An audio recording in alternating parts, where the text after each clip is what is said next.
Welcome back to When Harry Met Board Games, where we feed our people with relatable content, and our victory condition is your satisfaction. I'm Harry, and today we have an unboxing video for you all. Today I'm going to be unboxing this game here, War of the Ring by Ares Games, and this in particular is the second edition of War of the Ring. So let's see what we have in here. First of all, we have these huge boards. So the game board actually consists of two separate boards that we place together side by side, gigantic, in order to make up the board, which is a map of the lands of Middle Earth.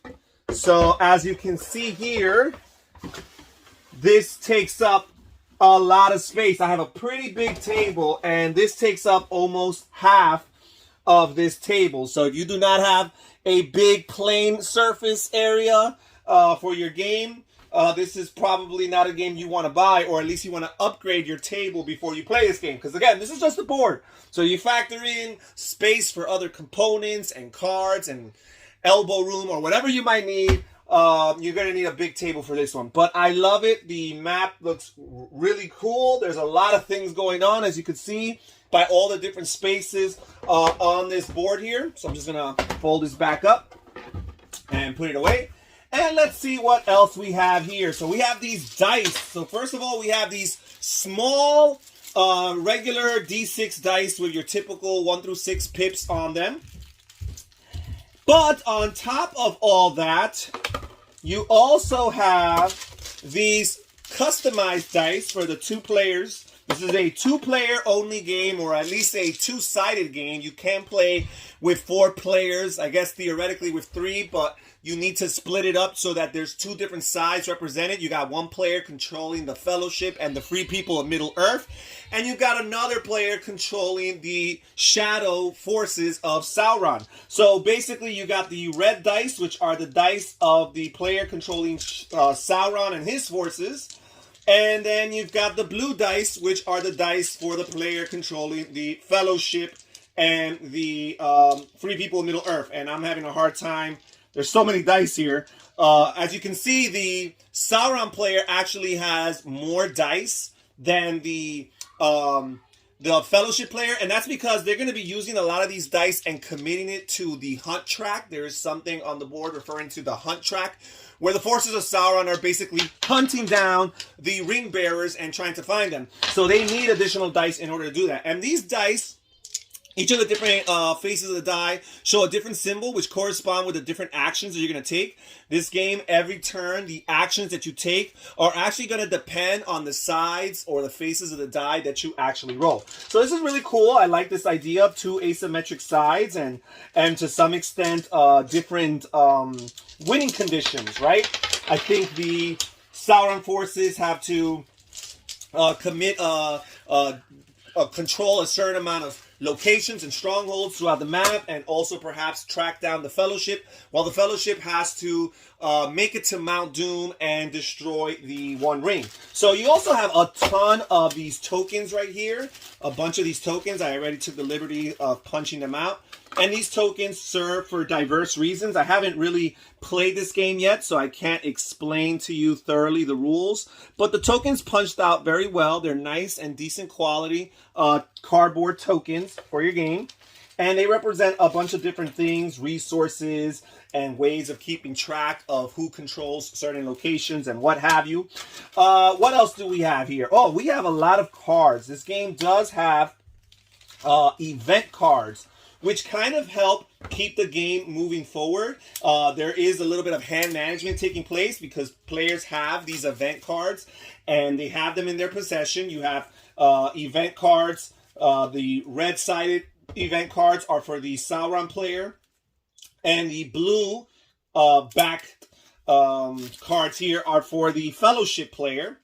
And the different event cards are going to allow you to carry out different actions throughout the course of the game. So, for example, they also going to correspond to some of your characters. So, for example, here, this is a Gimli card. So, I guess if you want to do certain things with Gimli, you're going to need this card right here. You got a Boromir card here. You got a Legolas card here. Gandalf the Grey, Strider before he becomes Aragorn, or is known as Aragorn. You got Peregrine Took. You got Meriatic Brandybuck. I'm just going to call him Merry. I prefer to call him Merry. And you got Gandalf the White and Aragorn, because eventually these characters, Strider and Gandalf the Grey, eventually upgrade to advanced versions of themselves as Aragorn, heir to Isildur, Isildur, and Gandalf the Grey eventually upgrades to Gandalf the White. You also have Gollum here, and you have the Ring Bearers, Frodo and Samwise, who are a unit. They come together, and they're never separated, right? Just like in the story. So you got all these cards, and then you've got the minions of Sauron here. You got Saruman, you got the Mouth of Sauron, and you've got the Witch King. This belongs to the Sauron player. And again, you just have a bunch of these cards, these event cards, as the game refers to it, that are going to allow you to trigger different actions as the game progresses. Okay, so there is that. So, yep, you got the cards. I'm just going to put these away. And then finally, we're going to look at the main event of the game, which is really the miniatures. There are tons and tons of plastic miniatures in this game. First of all, let's see right here. We have these nice little gray miniatures here, which I believe represent the different characters of the Fellowship. And really, really nice here. Let's see here. Are these the characters of the Fellowship? It looks like this is Gandalf the Grey right here. I assume that's Gandalf the Grey here. Who else do you have? Who else do you have? It looks like this is perhaps Merry or Pippin here. And we have, it looks like this might be, oh, here we go. We've got Samwise and Frodo right there. So again, they're a unit. They come together in one miniature. We got Boromir here. Here we got Boromir. And here we've got good old Gimli right here. All right. And these are really nice miniatures. I like them. They look good quality, good definition here. I guess this might be Merry or Pippin again. Looks like we might have, this might be Saruman. We have the Witch King right here. And we have the Mouth of Sauron right here. We have Aragorn right here. And we have Legolas right here. So these are the main characters, I guess, these pieces here. The Fellowship pieces along with the minions of Sauron. And it looks like these probably are the highest quality, most detailed of all the miniatures. And it makes sense because they're the most important characters as far as the story is concerned. They're the ones that actually have names. So these represent different leaders of the different nations of Middle-earth. You got the dwarves and the elves, and you've got the North, and you've got Gondor and Rohan. And again, each of these are used to represent leaders on the board. You also have these miniatures here that represent the Nazgul, who will be working and striving towards hunting down the Ring Bearers. And then you've got the main units, the troops for the two sides. So these red pieces here are the different units for the Sauron forces, and they represent different creatures, orcs and goblins and elite forces riding different creatures and beasts here. And these are really cool, really nice. And of course, obviously, the different troops, based on their rankings, have different abilities or advantages and disadvantages. And then over here, we've got the blue pieces here for the Fellowship forces, again, representing the 5 different nations. So you got different miniatures for your units that are from the dwarves, your units that are from the elves, your units that are from the north, from Rohan or Gondor. And based on that, they have different molds for each of these miniatures. And again, you've got your elite forces and your regular forces. And your elite forces can do things in this game that your regular forces cannot do.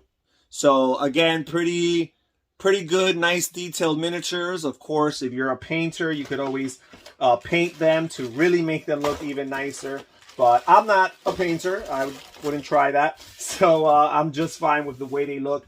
Really cool. Again, huge board, big chunky miniatures, nice custom dice, colored dice, and big chunky cards that will be used for gameplay. From a component perspective, so far this game is looking very, very good. And we also have the rule book here, which I forgot to show. I had it outside of the box, and I've been looking it over. And it's a pretty thick rule book. We've got over 40 pages worth of reading. That includes lots of detailed information and, of course, examples and diagrams of how to play the game, and a little bit of artwork sprinkled in here and there as well. Look at this nice little portrait of Gandalf. So, yeah, really great, solid, quality components in the box here. And that's it. Thank you so much for joining us here when Harry Met Board Games. Please consider subscribing. Comment down below. Tell me what you think. Perhaps you've already played War of the Ring. All right, everybody. This is Harry saying take care, everybody. Stay safe, stay healthy, and have fun gaming. Bye-bye.